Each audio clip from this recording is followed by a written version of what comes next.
Ciudad de México. Años 1960. En una modesta casa de la colonia Juárez, cada noche se formaba una cola que rodeaba la manzana. Enfermos terminales. Personas desahuciadas por la medicina convencional.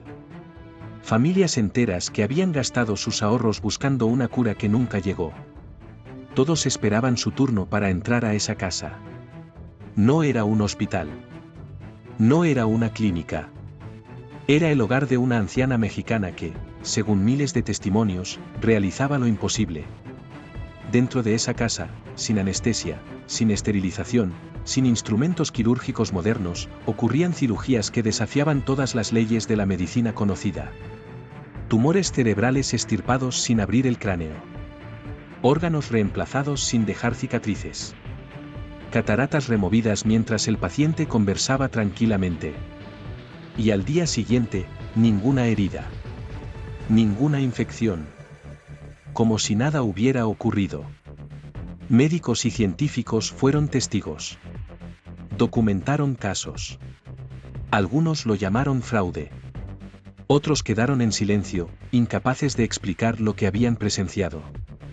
Su nombre era Bárbara Guerrero. Pero el mundo la conoció como Pachita. Y entre los cientos de testigos, había un neurocientífico brillante que dedicó su vida a estudiarla. Un hombre que después desapareció misteriosamente sin dejar rastro. Esta es una historia sobre los límites de la ciencia. Sobre la fe y la razón. Sobre lo que sucede cuando lo imposible se vuelve testificado por cientos de personas. Bienvenidos a uno de los enigmas médicos más perturbadores del siglo XX. Pachita, las cirugías imposibles, un enigma sin resolver. Orígenes y contexto. Para entender quién fue Pachita, debemos primero entender el México en el que nació. Bárbara Guerrero vino al mundo a finales del siglo XIX en algún lugar del norte de México. Los registros exactos se perdieron, como tantas historias de personas humildes de aquella época. Creció en la pobreza. Sin educación formal. Sin acceso a libros ni conocimientos médicos. Una mujer común en un país que atravesaba revoluciones y cambios dramáticos. Pero México siempre ha sido tierra de curanderos. Una nación donde las tradiciones prehispánicas nunca desaparecieron del todo, sino que se mezclaron con el catolicismo español, creando un sincretismo único. En todo el país, especialmente en zonas rurales, los curanderos eran figuras respetadas. Usaban hierbas, rezos, limpias energéticas. Eran los médicos de los pobres, de aquellos que no podían pagar doctores. Pachita creció en ese mundo. Y según su propio testimonio, desde muy joven comenzó a experimentar fenómenos extraños. Hablaba de voces. De presencias. De un espíritu que la había elegido como su medium, su canal hacia el mundo físico. Ese espíritu, decía, era nada menos que Cuauhtémoc. El último emperador azteca. El guerrero que resistió a Hernán Cortés hasta el final. Según la narrativa de Pachita, Cuauhtémoc había regresado no para conquistar, sino para sanar. Para usar conocimientos ancestrales perdidos hace 500 años. Durante décadas, Pachita vivió en el anonimato. Una curandera más entre miles. Hacía limpias, preparaba remedios herbales, atendía a vecinos con males menores. Pero en algún momento de los años 40 o 50, algo cambió. Las curaciones se volvieron más dramáticas. Más imposibles. Y comenzó a hacer lo que ningún curandero tradicional hacía, cirugías. Cirugías sin anestesia. Sin bisturí. Con un simple cuchillo de cocina. La noticia se extendió como incendio. De boca en boca. De familia en familia. Y pronto, su humilde casa en la colonia Juárez de Ciudad de México se convirtió en un lugar de peregrinación para los desesperados. Gente que había sido desahuciada por hospitales. Pacientes con cáncer terminal. Personas ciegas. Paralíticos. Todos buscaban el milagro que la medicina moderna no podía darles. Y muchos aseguraban haberlo encontrado. Las sesiones, descripción detallada. Los testimonios sobre las sesiones de Pachita son tan consistentes entre cientos de testigos que resulta imposible descartarlos como pura invención. Las operaciones siempre seguían un ritual similar.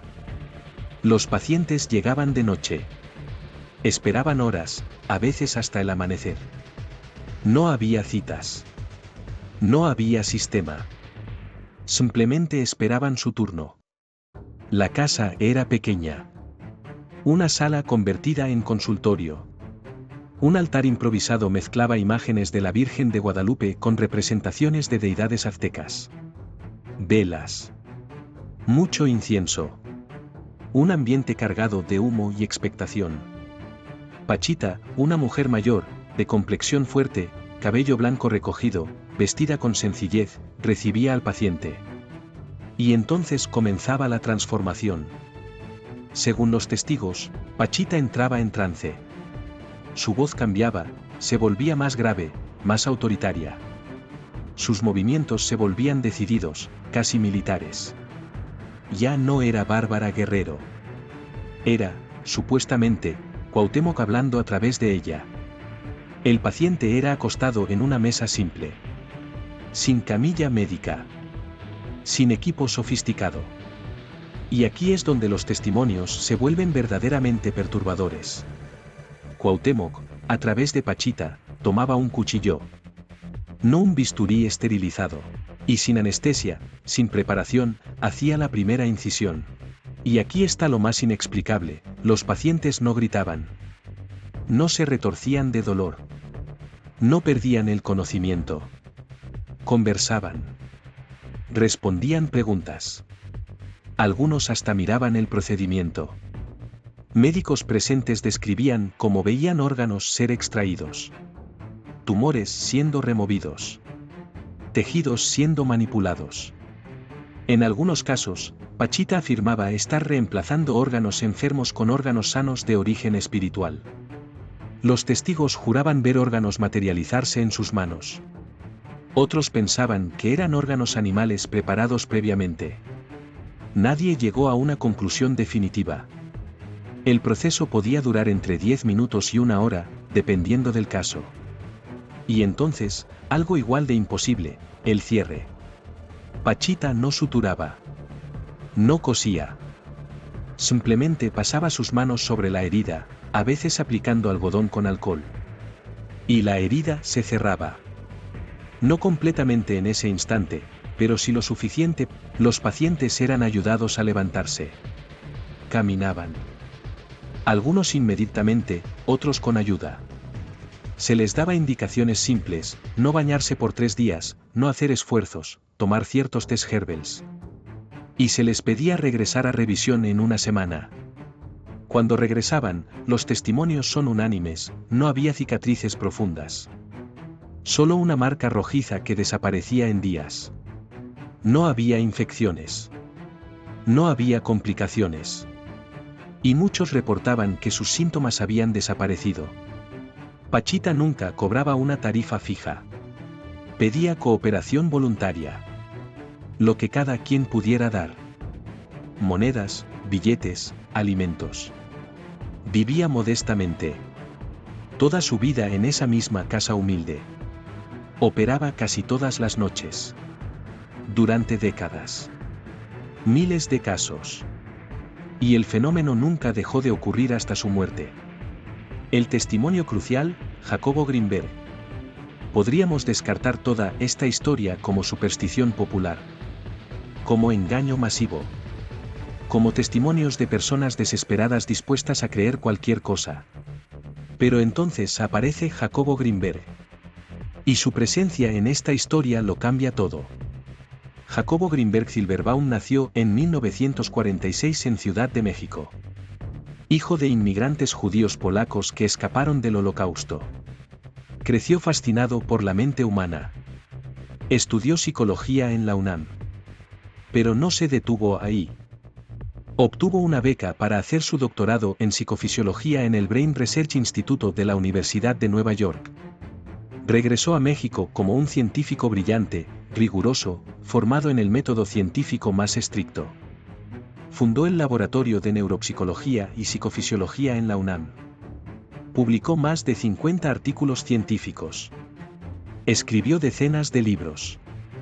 Era, sin duda, una de las mentes científicas más brillantes de México. Su especialidad era la conciencia, el cerebro, la percepción, cómo procesamos la realidad. Y en sus investigaciones, Grinberg tenía una peculiaridad: no descartaba de antemano los fenómenos que la ciencia occidental consideraba imposibles. Creía que el método científico podía y debía aplicarse a todo, incluyendo aquello que parecía paranormal. Y así fue como, a principios de los años 70, Jacobo Grinberg escuchó sobre Pachita. Su reacción inicial fue escéptica pero curiosa. ¿Cirugías sin anestesia? ¿Curaciones milagrosas? Sonaba a charlatanería. Pero también sonaba a algo que valía la pena investigar. Grinberg se presentó en la casa de Pachita no como un paciente, sino como un observador científico. Y lo que presenció lo dejó completamente desconcertado. En sus propios escritos, Grinberg describe haber presenciado múltiples cirugías. Documentó casos. Entrevistó a pacientes antes y después. Vio las incisiones. Vio órganos siendo manipulados. Y como neurocientífico, lo que más lo impactó fue el estado de los pacientes, conscientes, conversando, sin signos de dolor extremo. Esto contradecía todo lo que sabía sobre el sistema nervioso humano. Una incisión profunda sin anestesia debería causar shock, pérdida de conciencia, dolor insoportable. Sin embargo, no ocurría.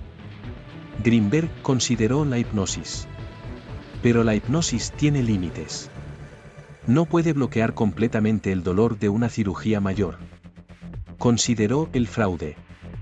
Pero había demasiados testigos. Demasiados casos verificados. Y él mismo estaba ahí, observando directamente. Grinberg no pudo explicarlo.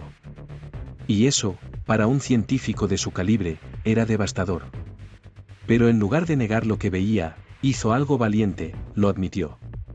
Escribió sobre Pachita. La incluyó en sus estudios sobre chamanes y curanderos mexicanos. Dedicó años a investigar fenómenos similares en todo México. Curanderos mazatecos. Chamanes huicholes. Toda una tradición de sanación que la ciencia occidental ignoraba. Grinberg desarrolló teorías audaces. Habló de la sintergía, una especie de campo unificado de conciencia. De cómo la intención y la creencia podían literalmente alterar la realidad física. Sus ideas eran controvertidas. Algunos colegas lo criticaron. Otros lo consideraban brillante pero demasiado aventurado. Para 1994, Jacobo Grinberg era una figura respetada pero polémica en la comunidad científica mexicana. Estaba casado, tenía vida académica activa, proyectos en curso. Y entonces, el 12 de diciembre de 1994, desapareció. Simplemente no regresó a casa. No hubo nota. No hubo evidencia de secuestro. No hubo cuerpo. Su esposa reportó su desaparición. La investigación policial no encontró nada. 30 años después, sigue desaparecido. Hay teorías: que huyó voluntariamente, que fue víctima de violencia, que descubrió algo que no debía. Pero nadie sabe. Y su desaparición añade una capa más de misterio a toda esta historia. El científico que estudió lo imposible, desapareció imposiblemente. ¿Coincidencia? ¿O algo más profundo? Ese es otro enigma sin resolver. Pero su testimonio sobre Pachita permanece. En sus libros. En sus escritos. El científico escéptico que no pudo negar lo que vio. Otros testigos y casos documentados. Jacobo Grinberg fue el testigo más famoso por sus credenciales científicas. Pero estuvo lejos de ser el único. A lo largo de 3 décadas, cientos de personas documentaron sus experiencias con Pachita. Médicos cirujanos que acudieron inicialmente por curiosidad profesional. Algunos admitieron no poder explicar lo que vieron. Otros simplemente guardaron silencio. Uno de los casos más citados es el de un cirujano del Hospital General que llevó a su propia madre con cáncer terminal. Los oncólogos le habían dado semanas de vida. El tumor era inoperable por métodos convencionales. Desesperado, el médico llevó a su madre con Pachita. Después de la sesión, la mujer regresó al hospital para control. Las radiografías mostraban que el tumor había reducido drásticamente su tamaño. Meses después, no había rastro de él. ¿Remisión espontánea? Los médicos lo etiquetaron así. Pero el hijo, el cirujano, sabía que había presenciado algo más. Otro caso famoso involucra a una actriz mexicana de la época dorada del cine. Tenía cataratas en ambos ojos. Los oftalmólogos recomendaban cirugía convencional. Decidió probar con Pachita primero. Testigos describen cómo Pachita, con sus propias manos, pareció extraer las cataratas sin tocar directamente el globo ocular. Al día siguiente, la actriz podía ver perfectamente. Periodistas internacionales también acudieron. Un reportero del New York Times escribió un artículo en los años 70. Describió la experiencia como perturbadora pero imposible de descartar como fraude evidente. Hubo casos de personas con hernias discales severas que llegaban en silla de ruedas y salían caminando. De pacientes diabéticos cuyos niveles de azúcar se normalizaron después de una sesión. De personas con problemas cardíacos que reportaban mejorías inexplicables. Por supuesto, no todos los casos fueron exitosos. Hubo pacientes que no experimentaron cambios. Otros que empeoraron por razones no relacionadas con Pachita. Pero el porcentaje de testimonios positivos era lo suficientemente alto como para que el fenómeno no pudiera ignorarse. Lo más intrigante es que Pachita nunca prometía curaciones. Nunca garantizaba resultados. Simplemente decía, el hermano Cuauhtémoc hará lo que pueda. No había publicidad. No había campaña de marketing. Todo era de boca en boca. Y aún así, personas de toda Latinoamérica, Estados Unidos e incluso Europa viajaban a esa modesta casa en Ciudad de México. Algunos llevaban dinero para pagar lo que fuera necesario. Pachita rechazaba grandes sumas. Aceptaba solo lo que consideraba justo. Nunca se enriqueció. Vivió y murió en la misma casa humilde. Sus vecinos la recuerdan como una mujer amable, sencilla, devota. Atendía a ricos y pobres por igual. No discriminaba. Para ella, su don no era suyo. Era del espíritu que la habitaba. Y ese espíritu, según ella, tenía una misión: sanar. Teorías y explicaciones. Entonces, ¿qué sucedía realmente en la casa de Pachita? Durante décadas, escépticos, científicos, investigadores y creyentes han propuesto múltiples explicaciones. Ninguna completamente satisfactoria. La explicación escéptica número 1, fraude elaborado. Según esta teoría, Pachita era una maestra del ilusionismo. Usaba trucos de prestidigitación, distracción, cómplices en la audiencia. Las cirugías serían teatro. Toda una actuación perfectamente coreografiada. Esta teoría tiene lógica. Históricamente, muchos supuestos sanadores han sido desenmascarados como fraudes. Pero tiene problemas serios. Primero, Pachita operó durante más de 30 años, miles de veces, ante cientos de testigos educados, incluyendo médicos. Un fraude tan prolongado y exitoso sería extraordinario en sí mismo. Segundo, nunca se enriqueció. Los grandes estafadores buscan dinero. Pachita vivió y murió en pobreza relativa. Tercero, las mejorías médicas verificadas. Radiografías, análisis de sangre, exámenes mostraron cambios reales en algunos pacientes. La explicación escéptica número 2, hipnosis y efecto placebo extremo. Esta teoría sugiere que Pachita tenía un talento extraordinario para inducir estados alterados de conciencia. Los pacientes entrarían en trance profundo. La expectativa y la fe activarían poderosas respuestas curativas del propio cuerpo. El efecto placebo es real y científicamente documentado. Puede producir cambios fisiológicos medibles. Pero nuevamente, hay límites. El placebo puede aliviar dolor, reducir inflamación, mejorar síntomas. ¿Puede hacer desaparecer un tumor cerebral? ¿Restaurar la vista? La evidencia científica dice que no tanto. La explicación esotérica, canalización espiritual real. Esta es la que Pachita misma defendía. El espíritu de Cuauhtémoc usaba su cuerpo como canal. Conocimientos médicos ancestrales perdidos. Manipulación de energías sutiles. Sanación en dimensiones que la ciencia actual no puede medir. Para los creyentes, esta explicación tiene sentido perfecto. Encaja con tradiciones espirituales de múltiples culturas. Para la ciencia, es indemostrable. No hay forma de probar o refutar la existencia de espíritus o energías no medibles. La explicación científica especulativa, fenómenos cuánticos de conciencia. Esta era la dirección que Jacobo Grinberg exploraba. La idea de que la conciencia puede influir en la realidad física a nivel cuántico. Que la intención enfocada, combinada con estados alterados de conciencia, podría literalmente reorganizar la materia. Suena a ciencia ficción. Pero algunos físicos cuánticos han propuesto teorías similares. El problema, no hay evidencia experimental sólida. Son especulaciones fascinantes pero no probadas. Y finalmente, la explicación más honesta, no sabemos. Quizás el fenómeno Pachita fue una combinación de múltiples factores. Algo de habilidad para inducir estados alterados de conciencia. Algo de efecto placebo potenciado. Algo de selección de casos que tenían probabilidad de mejorar espontáneamente. Y quizás, solo quizás, algo más que nuestra ciencia actual no puede medir ni explicar. Lo único cierto es esto: miles de personas juraron haber presenciado lo imposible. Algunos lo llamaron milagro. Otros, ilusión.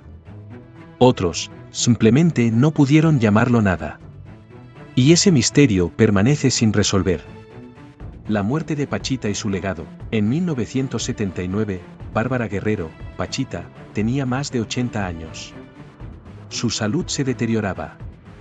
La mujer que había sanado a miles ya no podía sanar su propio cuerpo envejecido. Siguió trabajando hasta el final. Las sesiones se volvieron menos frecuentes, más cortas. Pero nunca se detuvo completamente. Según testigos de sus últimos días, Pachita sabía que su tiempo terminaba. Hablaba de que el hermano Cuauhtémoc pronto se iría. Que su misión estaba completa. Una noche de 1979, Pachita realizó su última sesión. Atendió a un niño con un problema cerebral. Después, se retiró a su habitación. Llamó a su familia. Les dijo que estaba cansada.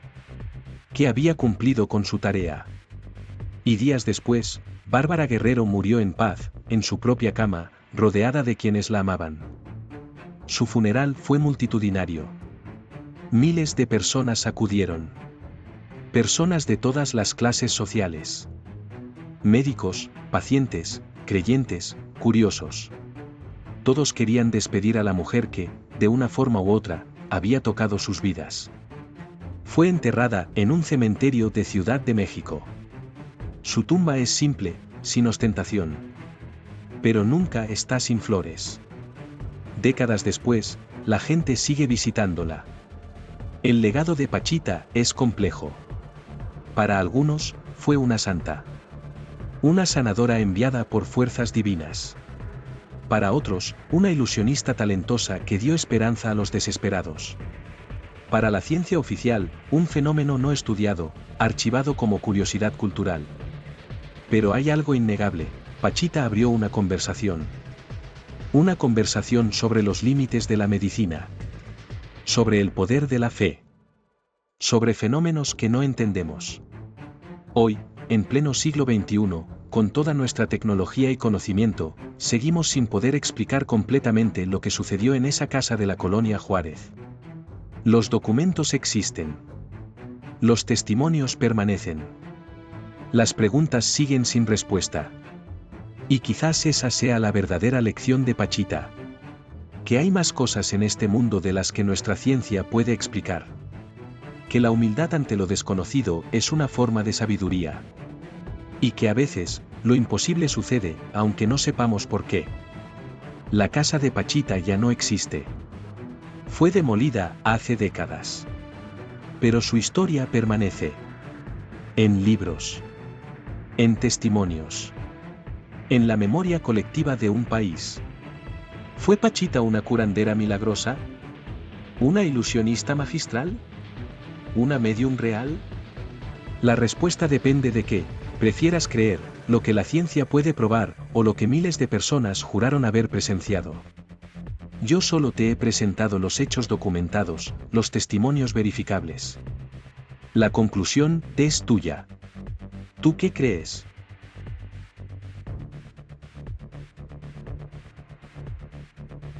Si esta historia te intrigó, te invito a suscribirte al canal. Y recuerda, la historia está llena de misterios sin resolver. Algunos esperan ser descubiertos. Otros, quizás, nunca lo sean. Nos vemos en el próximo enigma.